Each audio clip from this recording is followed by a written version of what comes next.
Hey my families, கல்யாணங்கிறது ஆயிரங்காலத்து பயிர்னு சொல்லுவாங்க. அது arrange மேரேஜோ love மேரேஜோ. ஆனால் இப்போல்லாம் அப்படி வாய்க்கிறது இல்லை. குறுகிய காலத்திலேயே உறவை முடிச்சுக்கிறாங்க. அதுக்கு நிறைய ரீசன் இருக்கலாம்.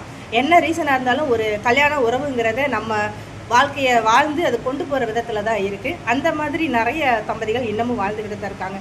30 வருஷம், 50 வருஷம், 70 வருஷம் வரைக்கும் அந்த வாழ்க்கையை கொண்டு போகிற நல்ல மனிதர்களும் இருக்காங்க. அந்த வரிசையில் தன்னோட 30வது திருமண நாளை கொண்டாடுறாரு நம்மளோட பஞ்சுநாதன் கவிதா தம்பதியினர். மிக சிறந்த மனிதர். எந்த உறவுகள் கைவிட்டாலும், என்னோட சொத்து சுகம் பணம் எவ்வளவு போனாலும் என்னோட மனைவியை நான் கைவிட மாட்டேன், கடைசி வரைக்கும் அவளை குழந்தை மாதிரி தாயாக பார்த்துக்கிடுவேன் அப்படின்ட்டு தன்னோட மனைவியை இன்னமும் குழந்தை மாதிரி பார்த்துக்கிறாங்க.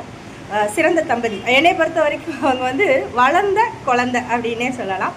அவங்களுக்கு இன்றைக்கி 30வது ஆண்டு திருமண நாள். எல்லாருமே அவங்கள வாழ்த்துங்க. அவங்க ரொம்ப நல்லா இருக்கணும்னு சொல்லி கடவுளை வேண்டிக்கோங்க. நீங்கள் திருமண நாள் நல்வாழ்த்துக்கள். பஞ்சுமா, கவிதாம்மா, love you love you love you so much. Lot of love you. Bye.